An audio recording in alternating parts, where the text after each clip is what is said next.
Vanessa folded her arms across her chest, her face completely void of remorse as she stared directly at Lucas. The tension between them was so thick it felt like the air inside the luxury apartment had stopped moving. Lucas's jaw tightened as memories of what he had seen replayed over and over in his mind. He had walked into the apartment earlier than expected, hoping to surprise Vanessa after a stressful day at the office. Instead, he had found her sitting far too close to another man on the living room sofa. They had been laughing softly, their shoulders touching, their body language far more intimate than anything he could dismiss as ordinary friendship. The sight had hit him like a punch to the chest. "Vanessa," Lucas said, his voice shaking with controlled anger, "I caught you sitting intimately with another man, and now you're acting like I'm the one overreacting." Vanessa rolled her eyes dramatically before letting out a sarcastic laugh. "What exactly did you expect me to do?" she replied with a smirk. "Fall on my knees, cry, and beg for your forgiveness?" "Oh please, Lucas. You think too highly of yourself." Her words landed like sharp knives. Lucas stared at her in disbelief. This wasn't the woman he thought he knew. The woman standing before him wasn't apologetic or even slightly ashamed. Instead, she looked almost amused by his pain. "You'll regret this," Lucas warned quietly. Vanessa shrugged as though his warning meant absolutely nothing. "Maybe," she answered carelessly. "But I seriously doubt it." She picked up her designer handbag and walked toward the door before suddenly stopping. Without turning around immediately, she spoke again. "There is one thing I'll miss though." Lucas frowned. "What are you talking about?" Vanessa slowly turned around with a cruel smile dancing across her lips. "I'll miss how easy you are to manipulate." Lucas blinked. "What does that mean?" Vanessa laughed softly. "You remember when I told you Amara threw me out because she was jealous?" Lucas nodded slowly. "That wasn't true." Lucas's eyes widened. "What?" "I lied." She smiled proudly as if confessing to something clever instead of something cruel. "I wasn't thrown out. Amara never chased me away. She simply refused to tolerate my nonsense anymore." Before Lucas could process her confession, Vanessa opened the apartment door and walked away, leaving him standing alone with 1,000 unanswered questions racing through his mind. The following morning, the atmosphere inside Night Holdings was as busy as ever. Employees hurried from one department to another carrying laptops, files, and steaming cups of coffee. The polished marble floors reflected the bright office lights while conversations echoed softly through the spacious corridors. Amara sat quietly behind her new desk in the corporate strategy department. She had barely slept the previous night. Her eyes felt heavy, and despite her efforts to remain alert, exhaustion eventually won. Her head slowly rested against one hand as she drifted into a brief sleep. A gentle knock on the partition startled her awake. "Oh no." She quickly straightened herself as the receptionist stood nearby. "Miss Okafor." "Yes. Mrs. Knight would like to see you." Amara immediately stood up, smoothing the wrinkles on her blouse. "I'll be there right away." Inside the executive office, the atmosphere was intimidating. Everything was spotless. Every file was perfectly arranged. Every chair sat exactly where it belonged. Even the silence inside the room felt disciplined. Before entering, Amara took a deep breath and knocked. "Come in." She stepped inside carefully. Mrs. Knight looked up from the documents on her desk without smiling. "You fell asleep?" "Yes, Ma." "At your desk?" "Yes, Ma." "During working hours?" "Yes, Ma." "Why?" Amara lowered her eyes slightly. "I was exhausted, Ma." Mrs. Knight studied her for a moment before dismissing her with a brief nod. "Go back to work." "Thank you, Ma." Amara left the office feeling both relieved and embarrassed. Back in the department, Sharon immediately rushed toward her. Amara, are you okay? I'm fine. You don't look fine. Sharon lowered her voice. I heard something this morning. Amara looked at her. What did you hear? They're saying you're no longer working as Lucas Knight's executive assistant. Amara nodded quietly. It's true. Sharon's eyes widened. What happened? Amara sighed deeply before speaking. Vanessa lied. Sharon frowned. Lied about what? I came home earlier than expected yesterday. She paused briefly. I found Vanessa sitting very closely with another man. Sharon's mouth slowly opened. We argued. And later that night she packed her things and left. Sharon listened carefully. But instead of telling Lucas the truth, Amara continued. She called him and claimed I threw her out because I was jealous. What? And Lucas believed her. Sharon stared at her in complete disbelief. You're joking. I wish I was. He didn't even ask for your side of the story. Amara slowly shook her head. No. Sharon slapped her hand against the desk in frustration. This is unbelievable. Without thinking twice, she grabbed her handbag. I'm going to Lucas's office right now. Amara immediately stood. Sharon. No. This is ridiculous. She pointed toward the elevators. He needs to hear the truth. Amara gently held her arm. Sit down. Sharon looked at her. I'm serious. So am I. Lucas made a decision based on a lie. I know. And now you're paying the price. I know. So why are you just sitting here? Amara took a long breath before answering. Because his relationship isn't my business. Sharon frowned. Lied about what? I came home earlier than expected yesterday. She paused briefly. I found Vanessa sitting very closely with another man. Sharon's mouth slowly opened. We argued. And later that night she packed her things and left. Sharon listened carefully. But instead of telling Lucas the truth, Amara continued. She called him and claimed I threw her out because I was jealous. What? And Lucas believed her. Sharon stared at her in complete disbelief. You're joking. I wish I was. He didn't even ask for your side of the story. Amara slowly shook her head. No. Sharon slapped her hand against the desk in frustration. This is unbelievable. Without thinking twice, she grabbed her handbag. I'm going to Lucas's office right now. Amara immediately stood. Sharon. No. This is ridiculous. She pointed toward the elevators. He needs to hear the truth.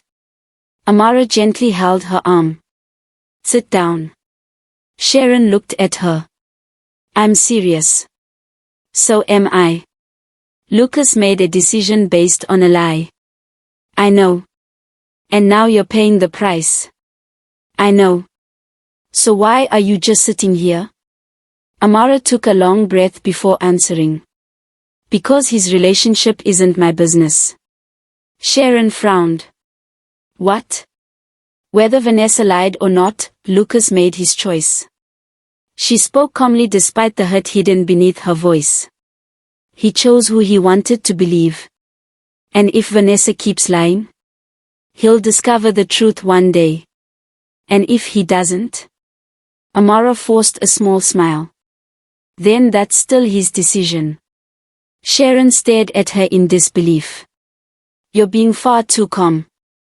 Amara looked away. I'm not calm. Her voice became softer. I'm simply tired. Sharon sighed heavily. Do you even understand how terrible this transfer is? It's just another department. Sharon almost laughed. Another department? She shook her head vigorously. Amara, corporate strategy isn't just another department.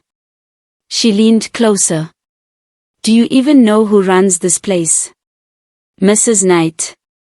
Exactly. Sharon looked around before lowering her voice further. That woman is not an ordinary boss. She's a perfectionist. But not the normal kind. The terrifying kind. Amara smiled faintly. I'm serious, Sharon continued. Nothing is ever good enough for her. Every report comes back with corrections. Every presentation gets rewritten. If your deadline is Friday, she'll ask why it wasn't completed on Wednesday. Amara couldn't help laughing softly. Sharon folded her arms. Don't laugh. I'm warning you. People transfer into this department full of confidence, and after 2 weeks they begin questioning every career decision they've ever made. She shook her head. And somehow she's even harder on employees she actually likes. She sighed dramatically. Compared to working for Lucas, this place is military training. Amara smiled weakly. I'll survive. Sharon looked at her sadly. No.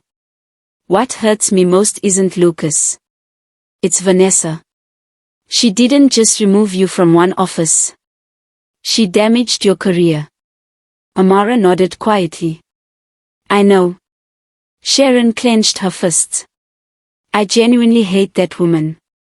Before Amara could reply, the receptionist appeared once again. Miss Okafor. Yes. Mrs. Knight will see you now.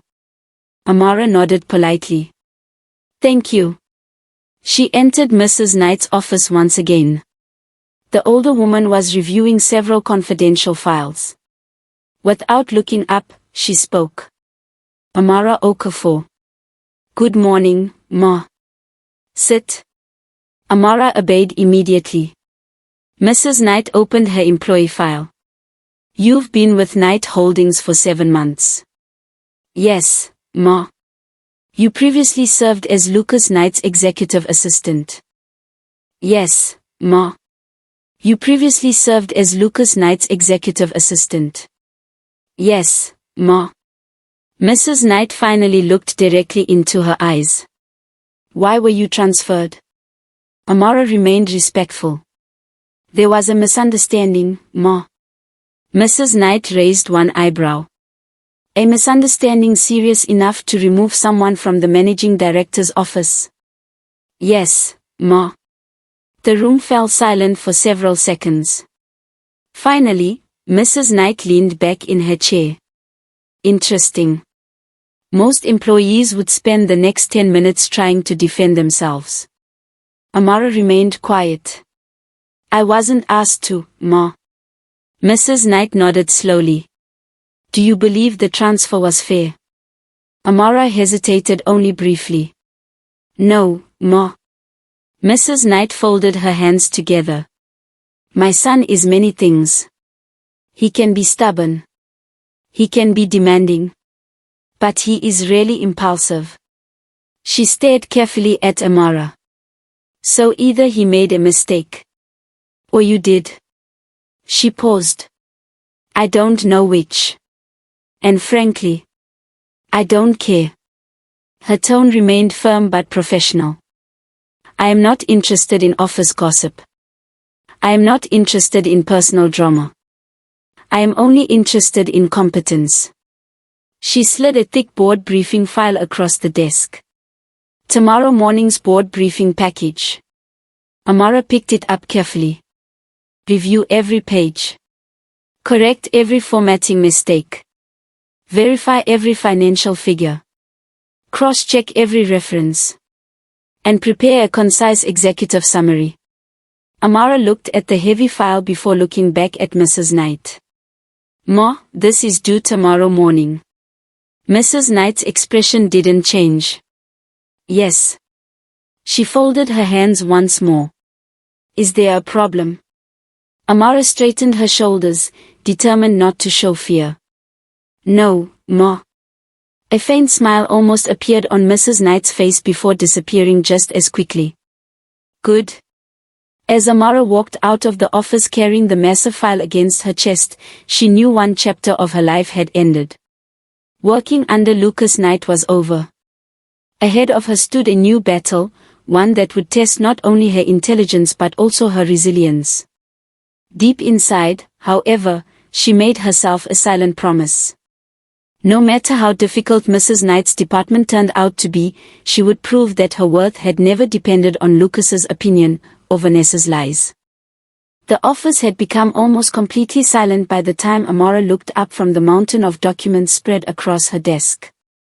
The bright fluorescent lights above buzzed softly, and outside the floor-to-ceiling windows, Legos had transformed into a sea of glittering lights. Most employees had gone home hours ago, leaving only the security guards making their routine patrols through the nearly empty building. Amara leaned back in her chair and rubbed her tired eyes. I should go home, she whispered to herself. She glanced at the thick board briefing package Mrs. Knight had assigned her. Just one more night, she murmured with a weary sigh. Survive this one night. She reached for another file and continued reviewing every page with the same level of concentration she had maintained for hours. The financial statements lay neatly arranged before her. Revenue figures match. She compared another document. Operating costs also match. She flipped through another spreadsheet. Regional performance breakdowns are accurate too. Everything appeared correct. Until suddenly, she stopped. Her eyes narrowed. Wait. She picked up the executive summary again. That doesn't make sense. She quickly grabbed the original financial report and placed it beside the summary. The executive summary says total revenue increased by 12%. She traced the figures with her pen. But the supporting reports only show 7%. Her heartbeat quickened. No. She whispered quietly. Where did the extra 5% come from? She immediately began searching through dozens of pages. Minutes passed. Then suddenly. There. She found it. Her eyes widened. They included projected contracts. She carefully reread the notes. These contracts haven't even been signed. She checked another appendix. Some are still under negotiation. Another document confirmed the same thing. But the executive summary presents them as if they are already confirmed revenue. She leaned back slowly. That's misleading. Amara frowned deeply. Anyone who studies every supporting document would notice the difference. She looked around the empty office. But let's be honest. Most board members won't have time to read hundreds of pages. They'll rely mainly on the executive summary. Her stomach tightened. Someone expected this to slip through. A cold draft from the office air conditioner sent chills through her exhausted body. She folded her arms. So cold. She sighed heavily. Focus, Amara. She shook her head. Finish the work first. For the next several hours, she carefully documented every discrepancy, attaching references and highlighting each supporting figure with remarkable precision. Finally, just before dawn, she placed her pen down. The detailed reports are technically correct. She stared at her completed notes. But the summary exaggerates the company's performance. Mrs. Knight needed to know. Amara smiled weakly. I'm so tired. She rested her head on the desk. I'll close my eyes for just 1 minute. Within seconds, sleep claimed her completely. A sharp voice suddenly echoed across the office. What? Amara jerked awake. Sunlight was already pouring through the windows. Her eyes widened in horror. No. She looked at the clock. No. No. No. She quickly gathered the files. Move, Amara. She rushed through the corridor almost running. Reaching Mrs. Knight's office, she handed the completed package to the executive secretary. "Please deliver this to Mrs. Knight." The secretary looked at her calmly. "Oh. This was already delivered this morning." Amara froze. "What?" "Yes." "When?" 8:01. Her heart nearly stopped.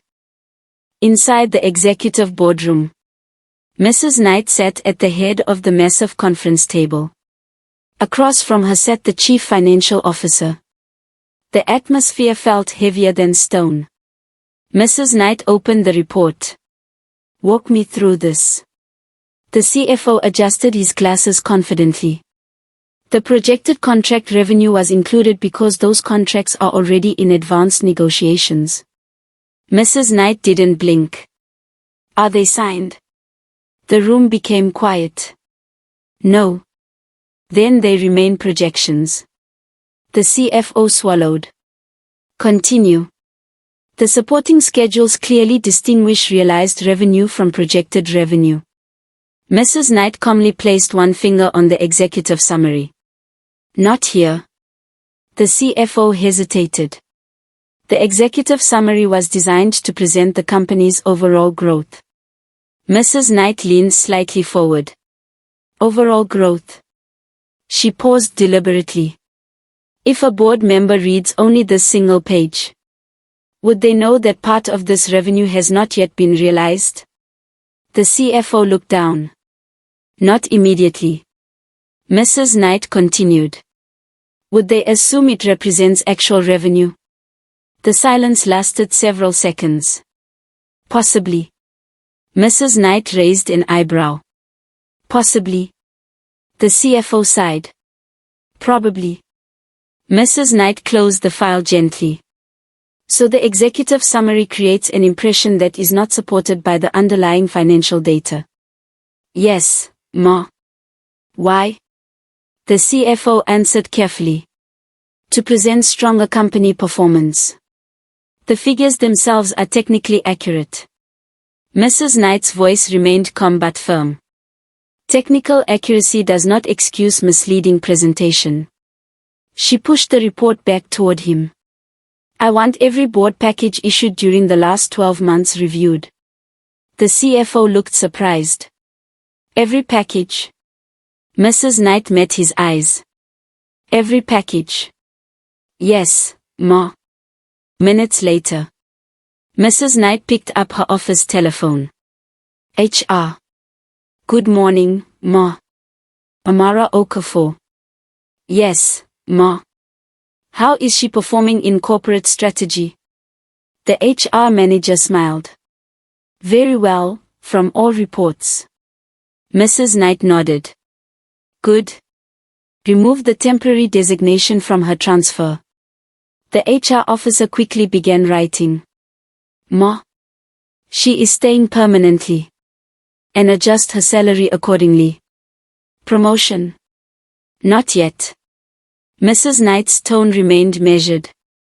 Potential should never be confused with achievement. She paused briefly. "But genuine achievement deserves recognition." The HR manager nodded. "Understood. Increase her salary by 20%. "Yes, Ma." "And assign her directly to future board review projects." The HR officer looked impressed. "Direct board level support." "Yes." "Understood, Ma." "That will be all." Mrs. Knight gently placed the receiver back on its stand. Meanwhile, Amara sat quietly at her desk. She could barely keep her eyes open. "Oh no." Before she could finish her thought, the receptionist appeared. "Miss Okafor." "Yes." "Mrs. Knight would like to see you." "Immediately." Amara stood up slowly. Every possible punishment raced through her mind. She entered the office carefully. Mrs. Knight looked up. "You fell asleep." "Yes, Ma." "At your desk?" "Yes, Ma." "During office hours?" "Yes, Ma." Mrs. Knight folded her hands. Choose your next words carefully. There is a difference between an explanation and an excuse. Amara took a slow breath. I completed the report from home last night. I came into the office very early this morning. I wanted to verify every figure before submitting it. Mrs. Knight studied her carefully. How much sleep did you get? Very little. Mrs. Knight nodded. That was a mistake. Amara lowered her head. Not because the assignment wasn't important. Mrs. Knight continued. But because exhausted people make poor decisions. She paused. Fortunately, you made very few. Amara looked up. Your analysis was thorough. You identified a problem every senior executive overlooked. The underlying figures were accurate. The executive summary was not. Most people would have accepted it without question. You didn't. Mrs. Knight leaned back. Do you know why I assigned you that report? No, Ma. Because I wasn't testing how fast you type. I wasn't testing how many hours you could work. I wanted to understand how you think. Those words struck Amara more deeply than any praise she had ever received. Mrs. Knight opened another file. Your temporary reassignment has officially ended. Amara blinked. Ma. You are now a permanent member of corporate strategy. She continued. You will also assist with future board review projects. And your salary has been increased by 20%. Amara could hardly believe what she was hearing. Mrs. Knight finally allowed herself the faintest smile. Achievement deserves recognition. Emotion filled Amara's eyes. Thank you very much, Ma. Mrs. Knight nodded. Now go home. Sleep. The report met my expectations. She looked directly at Amara. Sleeping at your desk did not. She spoke one final sentence. Be competent. Not self-destructive. Yes, Ma. Amara left the office carrying far less weight on her shoulders than when she had entered. Elsewhere in the building, several employees gathered around the coffee station during their morning break. One young analyst quietly pointed toward Amara walking through the hallway. That's her. Who? The lady that was transferred from the managing director's office. Oh. I heard she made a serious mistake. Another employee shrugged. People are saying she became too comfortable around Mr. Knight. Who really knows? One woman sipped her tea thoughtfully. People don't get removed from the managing director's office without a reason. Another shook his head. She doesn't even look like someone who would cause problems. They never do. Someone else laughed softly. Does she even know Mrs. Knight runs this department? I doubt it. Poor girl. I saw her sleeping at her desk yesterday. Everyone gasped. That's terrible. First week here and she's already sleeping during work. She's not surviving this department. How long do you give her? One man smiled. 2 weeks. Another laughed. You're generous. None of them knew that while they were busy predicting her failure, Mrs. Knight had already decided that Amara was one of the brightest minds in the entire company. At the same time, Lucas Knight walked confidently into his executive office. His secretary immediately followed. Sir. Your 9 o'clock briefing folder. She placed the document before him. The procurement meeting has also been confirmed for 10:30. Lucas opened the report. After only a few seconds, he frowned.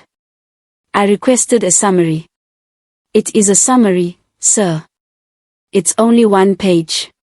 Lucas closed the file. A summary isn't simply a shorter document. His voice remained calm but disappointed. If I still have to interpret every section myself, then you failed to summarize. His secretary looked embarrassed. I can expand it if you'd prefer more detail. Lucas shook his head. Did you highlight the risk variance in section 3? She hesitated. I can add it now. It should already be there. I'm sorry, sir. Lucas sighed. What else is on today's schedule? Investor call at 11. Lunch with legal at 1. HR review at 3. Lucas looked up. Cancel the HR review. His secretary checked her tablet. Sir. That meeting was requested by Mrs. Knight's office. Lucas frowned. My mother? Yes, sir. And I'm only hearing about it now? I received confirmation only this morning. Lucas leaned back in frustration. Forward every document relating to the HR review. Yes, sir. As the secretary prepared to leave, Lucas stopped her. Miss Daniels. Yes, sir. The next time I ask for a summary, don't give me something I still have to interpret. Understood, sir. After she left, Lucas stared quietly at the report before him. A thought escaped his lips almost unconsciously. Amara would have known exactly how to prepare this. For the first time since transferring her, doubt quietly crept into his heart. Meanwhile, several kilometers away, Vanessa sat comfortably inside her apartment while speaking cheerfully on the phone. Hello, babe. A man's warm voice answered. I'm traveling home tomorrow. Oh really? Yes. I want to spend some time with my parents in the village. How long will you be away? About 1 week. The man sighed dramatically. 1 whole week. Vanessa laughed softly. I really need to see them. If I didn't, I wouldn't leave. You know I love you. I already miss you. He chuckled. You haven't even traveled yet. I know. But I miss you already. He laughed again. Safe journey. And promise you'll think about me. Vanessa smiled mischievously. I'll be too busy. You are impossible. Take good care of yourself. You too. The call ended. Vanessa smiled to herself, completely unaware that the lies she had carefully built were beginning to crack, and that very soon, the truth would start finding its way back to Lucas Knight. The evening traffic in Lagos crawled slowly beneath the glow of streetlights as Lucas drove through Victoria Island with his thoughts completely elsewhere. Ever since Vanessa had told him she would be traveling to her parents' village for a week, something had refused to settle in his spirit. He could not explain it, but the feeling was too strong to ignore. Every time he replayed their recent conversations in his mind, something sounded rehearsed, almost too perfect. Finally, unable to shake the suspicion any longer, he decided to follow the address a mutual friend had casually mentioned a few days earlier. When he arrived outside one of the city's most expensive rooftop lounges, his heart sank. Luxury cars lined the entrance while soft Afro-jazz music drifted into the evening air. Wealthy businessmen, socialites, and influencers laughed over expensive meals as waiters moved elegantly between the tables. Lucas stepped out of his car and adjusted his jacket before walking inside. His eyes scanned the restaurant. Then he froze. There she was. Vanessa. She wasn't in her hometown. She wasn't with her parents. She was sitting comfortably across from another man, laughing so freely that she didn't even notice Lucas standing a few meters away. The stranger reached across the table and gently touched her hand. That was enough. Lucas slowly walked toward them. Vanessa. His voice was calm. Too calm. Vanessa's smile disappeared instantly. She looked up, her eyes widening with shock. Lucas. For a brief second, panic flashed across her face. What are you doing here? Lucas looked from her to the man seated opposite her. I could ask you exactly the same question. His eyes settled on the stranger. And who is he? Vanessa immediately stood. It's not what it looks like. Lucas let out a bitter laugh. Funny. He folded his arms. People only say that when it's exactly what it looks like. The man seated opposite Vanessa leaned back comfortably in his chair, showing no sign of fear whatsoever. You should calm down, young man. Lucas turned sharply. I'm not speaking to you. Vanessa quickly stepped between them. Lucas, please. Can we talk outside? Lucas shook his head. No. If you have an explanation, you will give it right here.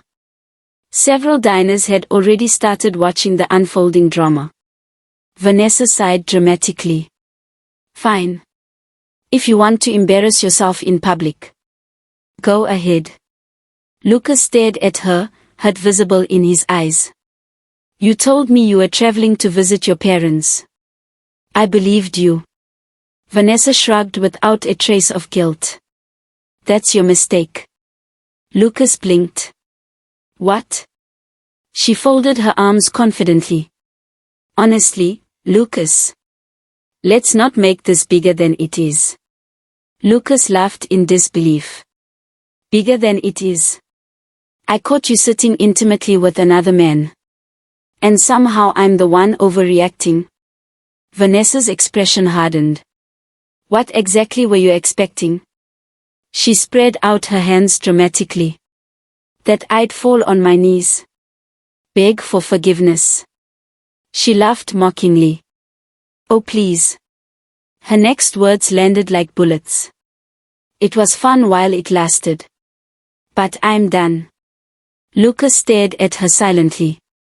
I've decided to give a real man a chance. The words echoed painfully in his ears. What? Vanessa looked at the man beside her before smiling proudly. You're rich, Lucas. Very rich.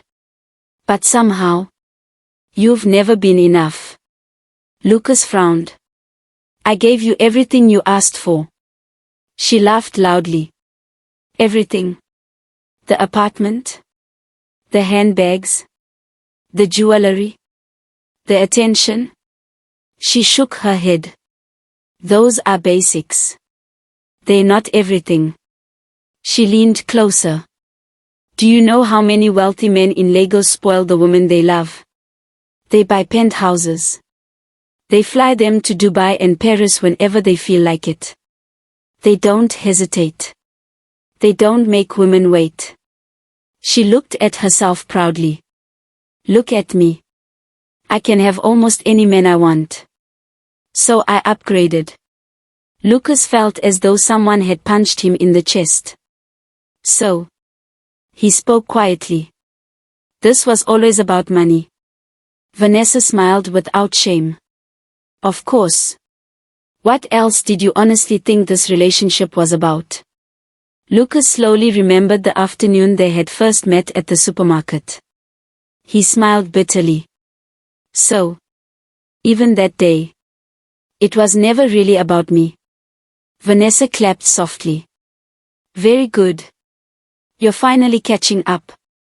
Lucas looked at her for several long seconds. You'll regret this. Vanessa shrugged. Maybe. But I seriously doubt it. She picked up her designer handbag before stopping. You know, there is one thing I'll actually miss. Lucas looked confused. What? She smiled wickedly. I'll miss how unbelievably easy you are to manipulate. Lucas frowned. What are you talking about? Vanessa laughed. Your secretary.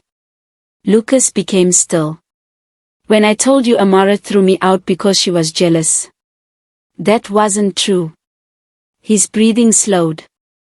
I saw another man while I was staying in her apartment. I knew there was a chance she might tell you. So I made sure that if she ever spoke, you'd never believe her. Lucas stared at her in complete disbelief. You lied. Vanessa nodded proudly. And I made the lie believable. She smiled carelessly. Don't take it personally. I simply got tired of waiting for you to become the kind of man I wanted. Without another word, she linked arms with the wealthy businessman beside her. Together they walked away laughing, leaving Lucas standing motionless in the middle of the restaurant. For the first time in a very long while, Lucas Knight realized he had been completely fooled. And the person he had wronged most wasn't Vanessa. It was Amara. The following morning, Lucas arrived at Knight Holdings much earlier than usual. His normally confident stride had been replaced by urgency. The guilt weighing on his conscience refused to leave him. Without wasting a second, he walked straight into the Human Resources Department. The HR manager immediately stood. Good morning, sir. Lucas didn't bother sitting. I want Amara Okafor's transfer reversed. The manager blinked. Sir. Return her to my office immediately. The HR manager hesitated. May I clarify something, sir? Lucas nodded impatiently. I'm referring to Miss Amara Okafor's reassignment from corporate strategy. Yes. Lucas answered firmly. It was based on a misunderstanding. That misunderstanding has now been resolved. The HR manager sighed quietly. I understand, sir. However, the status of that reassignment has changed. Lucas frowned. What do you mean? It is no longer temporary. Lucas stared at him. Explain. The manager opened Amara's personnel file. Mrs. Knight personally reviewed Miss Okafor's performance. Following her evaluation, she approved a permanent placement within corporate strategy. Lucas's eyes widened. Permanent? Yes, sir. He shook his head immediately. That decision was made without my approval. The HR manager remained respectful. Yes, sir. Lucas's voice became firmer. Why wasn't I consulted? The manager chose his words carefully. Because once Mrs. Knight assumed responsibility for evaluating Miss Okafor, the matter stopped being an ordinary departmental transfer. He continued calmly. It became an executive performance review handled directly by Mrs. Knight's office. Lucas remained silent. The HR manager continued. Once Mrs. Knight confirmed her permanent placement, the decision was no longer subject to approval or reversal by your office. Those words hit Lucas harder than he expected. For the first time in years, someone had overruled one of his executive decisions. And that person was the only individual in the company whose authority exceeded his own. His mother. Lucas slowly lowered his eyes. The truth was becoming painfully clear. He had judged Amara without listening to her. He had trusted a lie over years of loyalty. And now, because of that mistake, bringing her back would no longer be his decision to make. As he quietly walked out of the HR office, one thought refused to leave his mind. Winning back Amara's trust would be far more difficult than reversing a simple transfer. For the first time since becoming managing director of Knight Holdings, Lucas Knight understood that some mistakes could not be corrected with authority alone. They required humility, accountability, and the courage to admit that he had been terribly wrong. The HR manager remained standing respectfully, but Lucas could hear the hesitation in his voice. Sir, no one felt it was necessary to inform you. Lucas's eyes narrowed. The reassignment originated from my office. That wasn't my question, he replied firmly. I asked why I wasn't informed. The HR manager adjusted the file in his hands before answering carefully. Because, sir, there was no further action required from your office. Lucas frowned. The permanent placement did not require your approval. Silence settled between them for a moment. The manager continued cautiously. Had Miss Okafor's reassignment remained temporary, your office would naturally have been involved in any review concerning her return. He paused briefly. But once Mrs. Knight confirmed her placement permanently within corporate strategy, the process changed completely. Lucas's expression hardened. So I was simply left out. It was no longer under your department's authority, sir. The HR manager hesitated before asking. Would you like me to arrange a meeting with Mrs. Knight's office? Lucas shook his head immediately. No. His voice was calm, but determined. I'll speak with her myself. A few minutes later, Lucas stood outside his mother's executive office. Unlike everyone else in the company, he didn't bother knocking. He simply opened the door. Mrs. Knight didn't even look up from the documents she was reviewing. You don't knock anymore. Lucas closed the door behind him. I don't need to. Mrs. Knight finally lifted her eyes from the file. That depends entirely on why you've come. Lucas walked closer to her desk. HR informed me about a decision that was taken without my knowledge. Mrs. Knight leaned back. What decision? It concerns my former executive secretary, Amara Okafor. Mrs. Knight nodded slowly. Go on. Lucas took a deep breath. The situation that led to her transfer has now been resolved. I want her reinstated as my executive secretary. Mrs. Knight looked at him carefully. Reinstated? Yes. You want her removed from corporate strategy? Yes. The basis for her transfer no longer exists. My decision was based on incorrect assumptions. Mrs. Knight folded her hands. Incorrect assumptions? Yes. She studied him quietly before asking. So you're telling me that you corrected your own decision? Yes. And now you expect me to correct mine? Lucas remained composed. I expect operational consistency between departments. Mrs. Knight gave a faint smile. Lucas, do you actually understand what a permanent placement means in this company? It means the employee has received a confirmed departmental assignment. Correct. She nodded once. Now explain to me why you believe that assignment should suddenly disappear simply because you've changed your mind. Lucas immediately replied. This isn't about changing my mind. The circumstances that made the transfer necessary no longer exist. They were based on false information. I'm requesting that she be reinstated. Mrs. Knight listened patiently before speaking. So, you are asking me to reverse a completed human resources decision. Because you have reassessed your own previous judgment. Yes. Mrs. Knight tilted her head slightly. Without explaining what actually changed. Lucas hesitated. The details aren't relevant to the operational request. Mrs. Knight's voice became firmer. In this company, the details are always relevant. The office became completely silent. Mrs. Knight stood up slowly and walked toward the large windows overlooking the Lagos skyline. Without turning around, she continued. Corporate strategy does not receive employees because another department no longer wants them. We assign people according to demonstrated competence. She turned to face her son.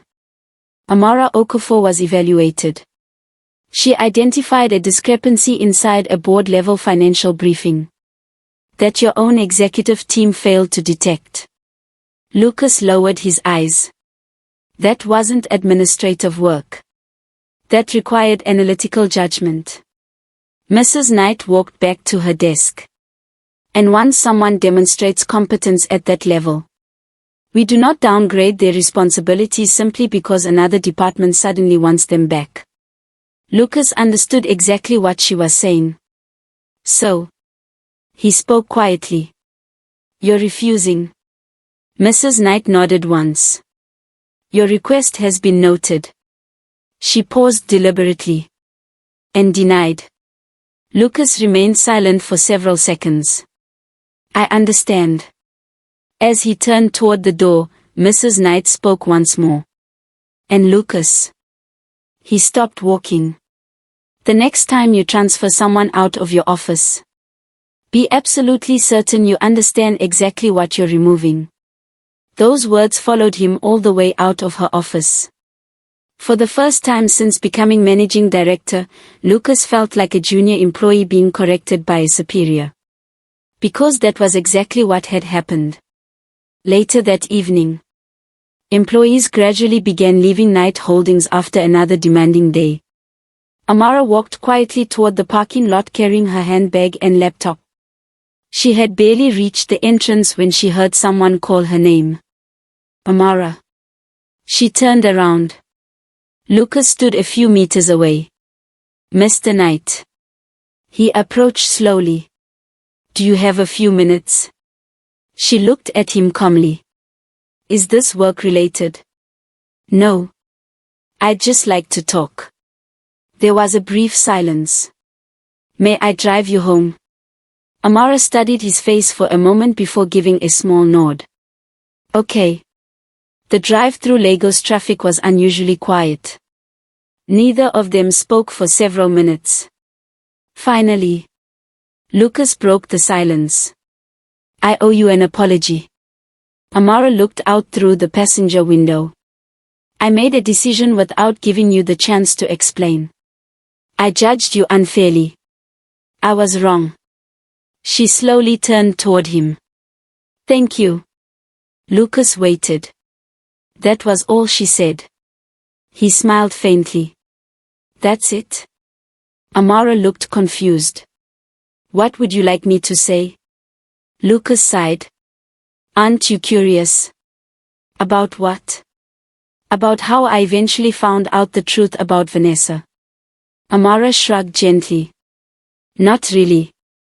You don't want to know? She smiled politely. No. You know the truth now. How you discovered it doesn't really matter. Lucas nodded slowly. For what it's worth. She admitted everything herself. I see. Another silence filled the car. Lucas asked quietly. Why didn't you fight harder to explain yourself? If you had told me everything. Amara interrupted gently. Would it have mattered? Lucas remained silent. You had already decided what happened. You believed her. And once you made that choice, your relationship stopped being my concern. Her words carried no anger. Only acceptance. Lucas realized that somehow hurt even more. Trying to change the subject, he asked. Where did you grow up? Enugu.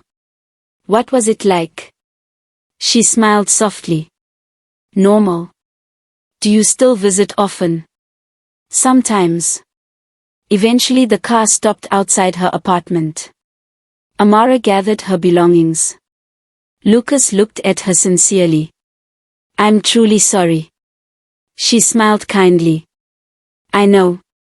And I accept your apology. She stepped out of the car. Lucas watched her walk inside before quietly driving away. The following afternoon, Lucas spotted Sharon leaving a conference room. Sharon. She stopped. Mr. Knight. Do you have a moment?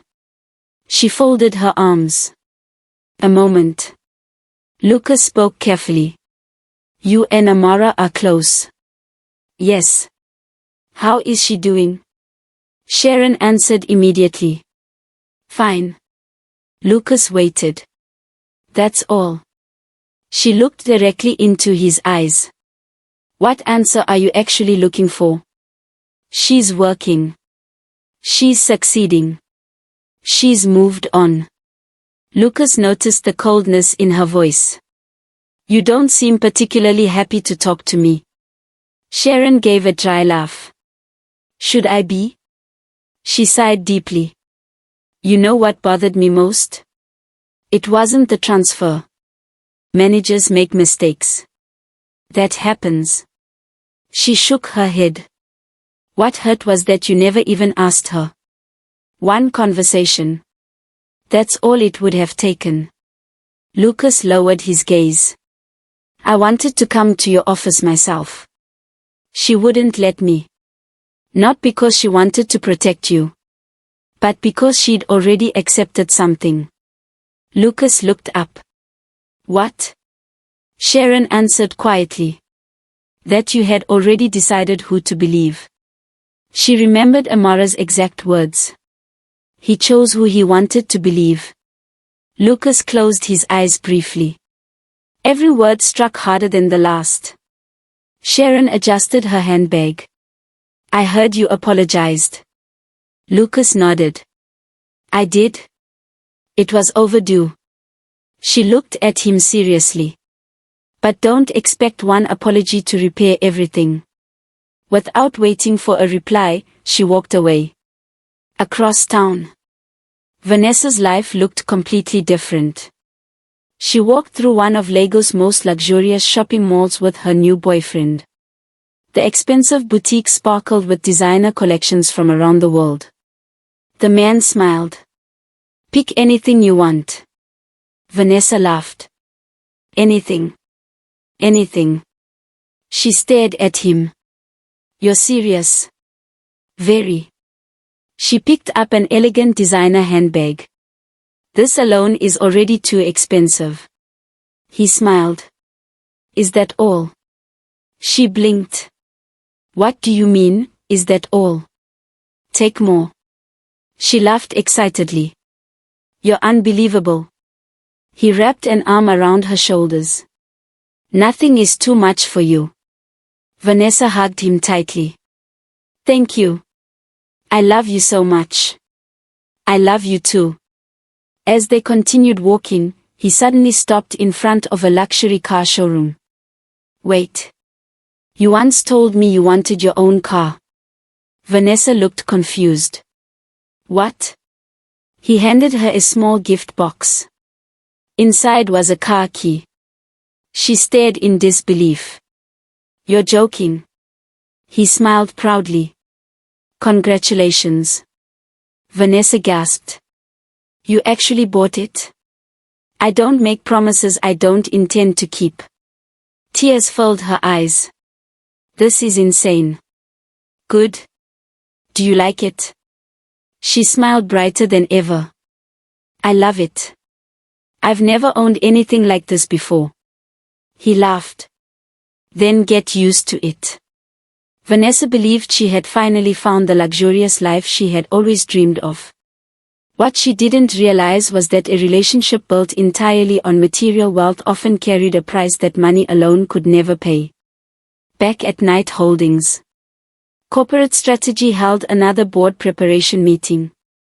Charts and financial projections filled the large conference room. One executive stood before the screen. We recommend proceeding with the expansion plan. 10 new branches. Our projections use the performance of existing locations as the baseline. He pointed toward the presentation. These cities closely resemble our highest performing regions. The projected growth remains realistic. Mrs. Knight nodded. Then we'll prepare it for board approval. Amara slowly raised her hand. May I clarify something? Mrs. Knight looked toward her. Go ahead. Amara stood. These projections assume all 10 new branches will perform like our strongest existing locations. She pointed toward the map. But that's unlikely. She highlighted several cities.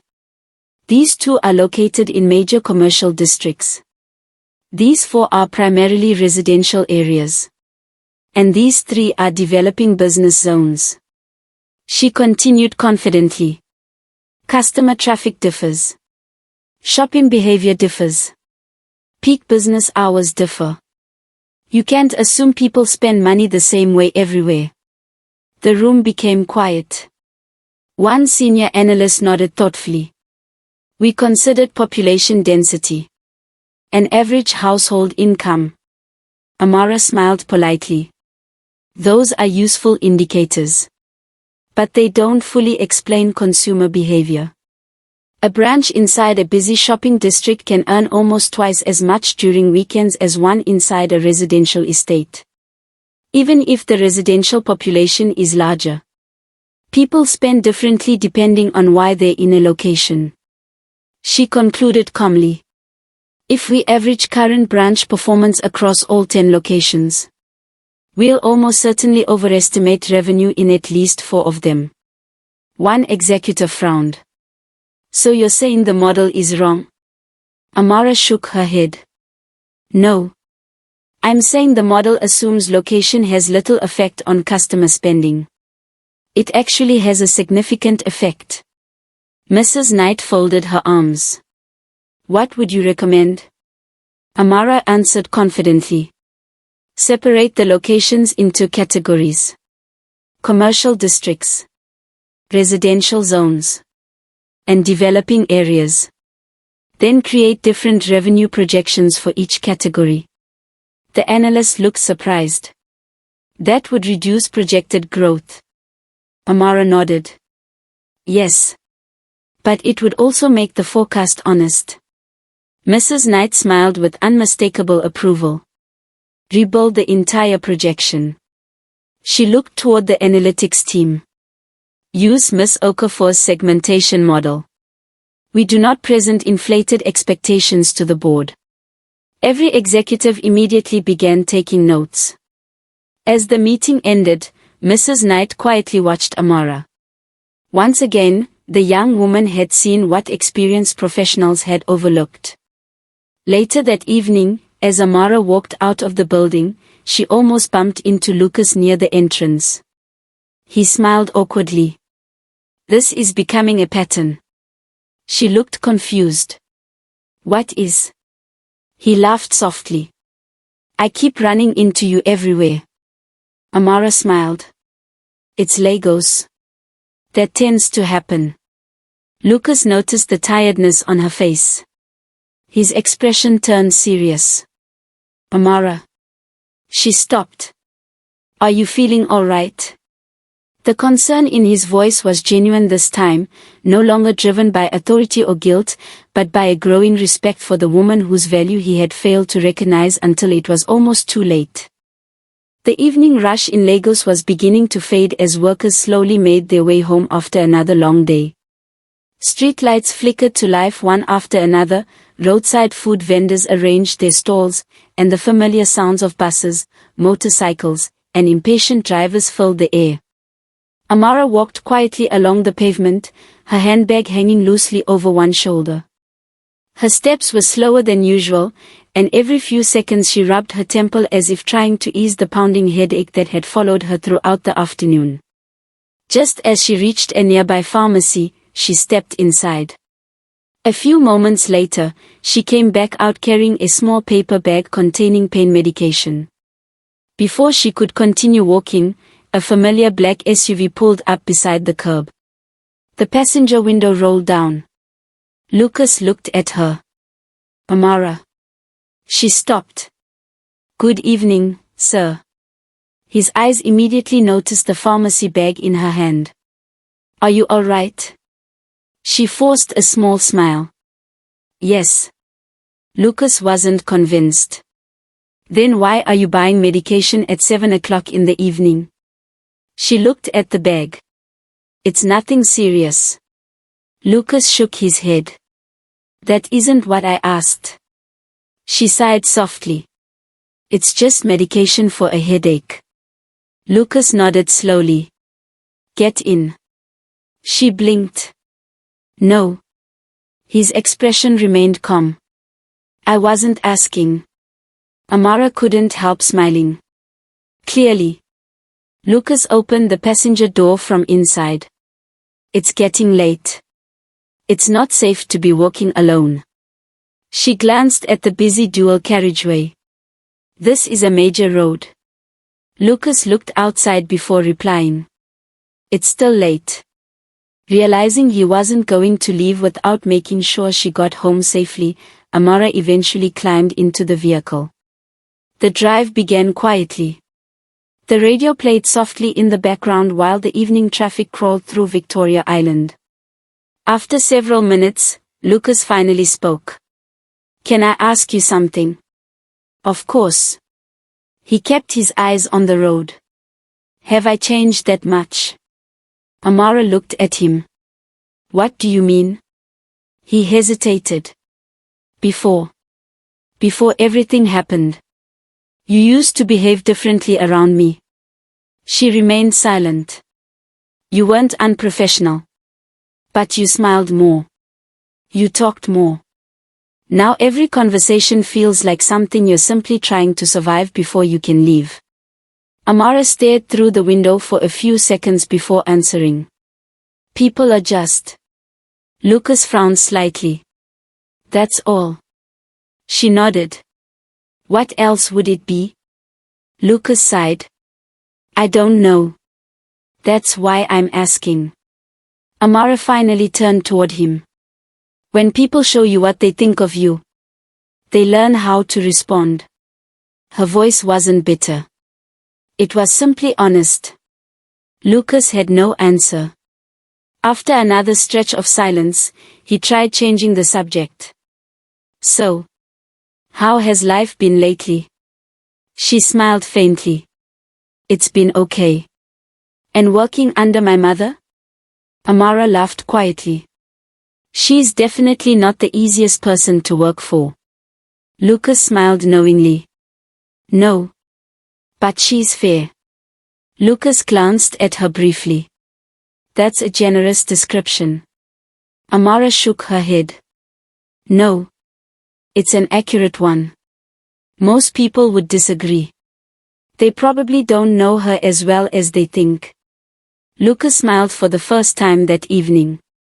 A few minutes later, they arrived outside Amara's apartment. She picked up her bag. "Thank you for the ride." Lucas nodded. "You're welcome." As she disappeared into the building, he remained in the car for a moment, thinking about how natural the conversation had felt. Perhaps for the first time since everything had gone wrong. The following morning, night holdings buzzed with activity as employees prepared for an important board meeting. Lucas entered the conference room carrying his briefing file. One of the analysts immediately approached him. "Good morning, sir." "Morning. Amara isn't in today." Lucas looked surprised. "No. She submitted a sick leave request this morning." Lucas frowned slightly. "Of all days. The market expansion analysis is her presentation." The analyst nodded. She uploaded the completed version before leaving. Lucas closed the file. "That's not the point. If someone handles board-level work, people should be able to rely on them being available when questions arise." Another analyst quickly added. "She actually left detailed notes explaining every assumption." "I know." Lucas nodded. Just then, Mrs. Knight entered the room. "Good morning." "Good morning, Ma." The meeting began immediately. "We're reviewing the expansion proposal." One executive cleared his throat. "Amara is absent today due to illness. There are concerns that some sections of the analysis may require clarification." Mrs. Knight looked up calmly. "Are her supporting notes attached?" "Yes, Ma." "Are the original source documents attached?" "Yes." Mrs. Knight folded her hands. "Then what exactly is the concern?"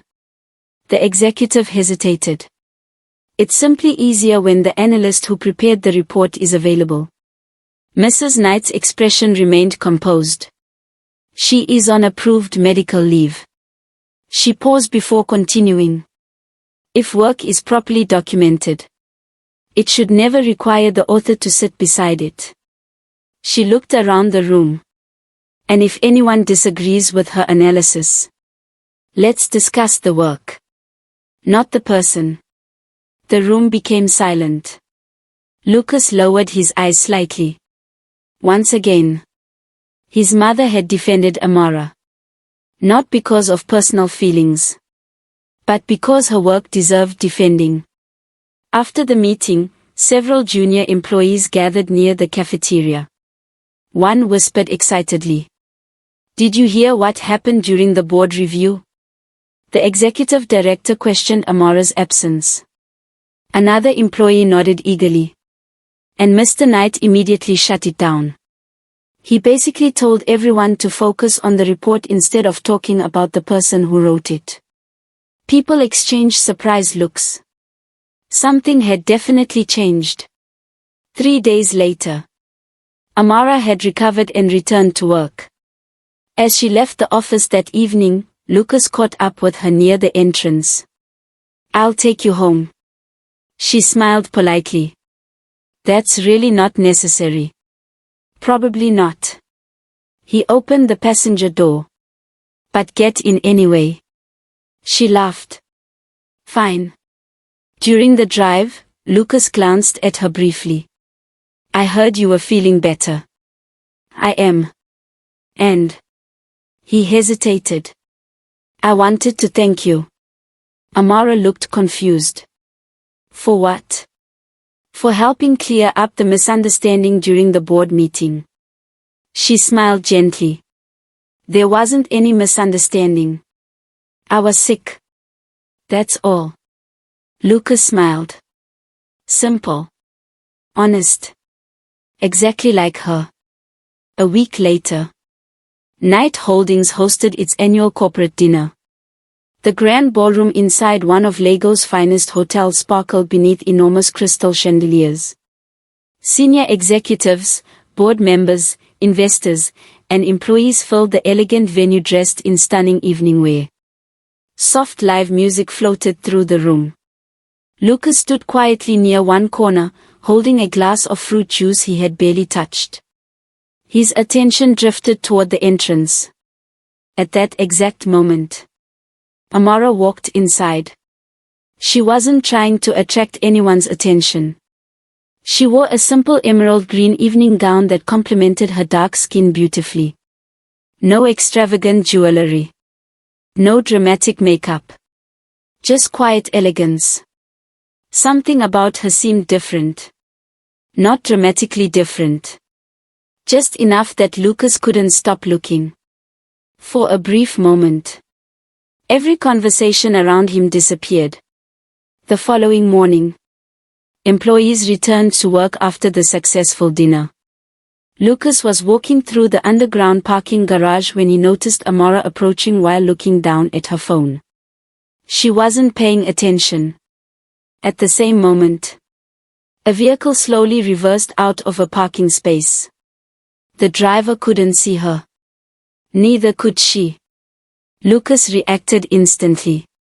Without thinking, he grabbed her wrist and pulled her sharply toward him. The car stopped almost immediately. Amara looked up, startled. "I'm so sorry. I didn't hear it." Lucas's heartbeat was still racing. "You don't walk through a parking garage with your attention buried in your phone." She looked embarrassed. "It was a blind spot. I'll be more careful." Lucas immediately asked, "Are you hurt?" She checked herself quickly. "No." "Are you sure?" "Yes." He finally relaxed. "Good." Amara smiled. "Thank you." Lucas looked puzzled. "For what?" "For pulling me back." He shrugged. "Don't make it a habit." She laughed softly. Noted. They walked away in opposite directions. Later that night, Lucas lay awake in bed staring at the ceiling. He replayed the incident repeatedly. What exactly was that? He whispered to himself. She wasn't really in danger. The driver was reversing slowly. He stopped almost immediately.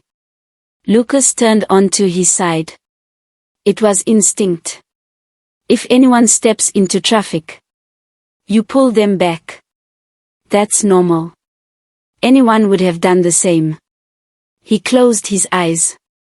So why am I still thinking about it? It happened hours ago.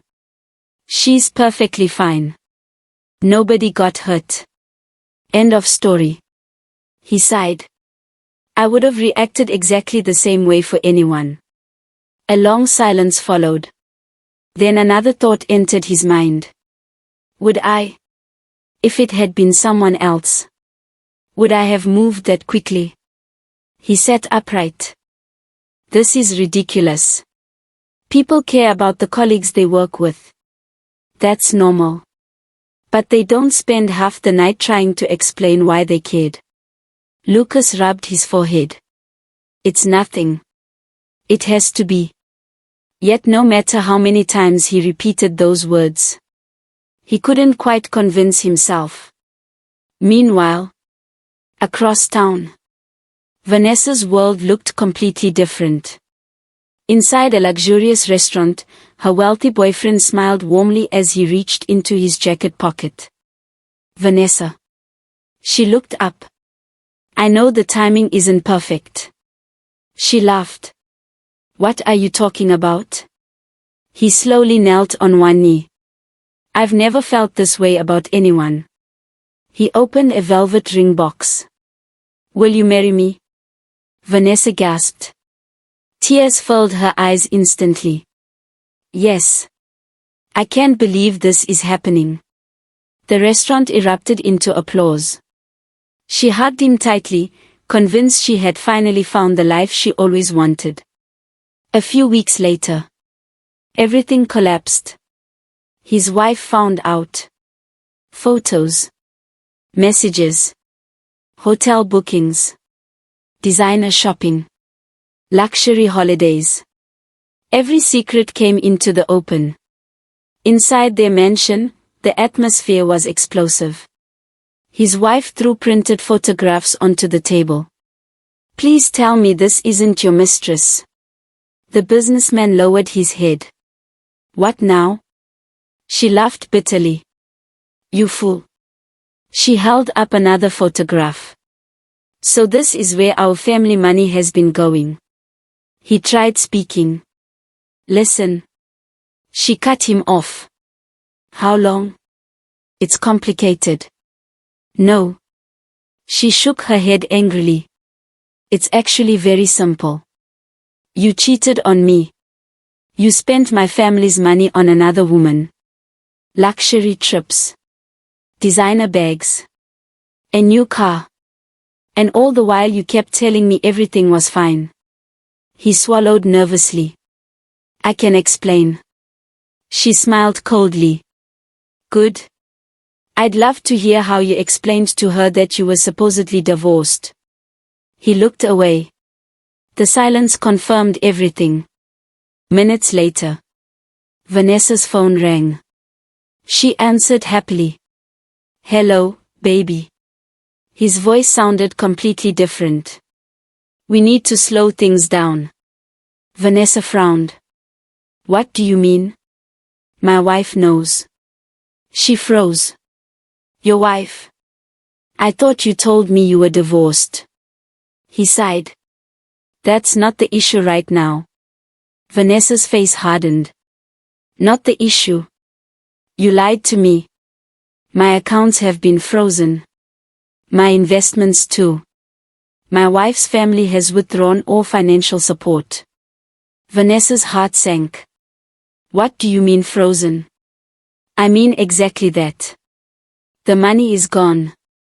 The businesses are locked. I don't even know what's going to happen next. Before she could reply, the call ended.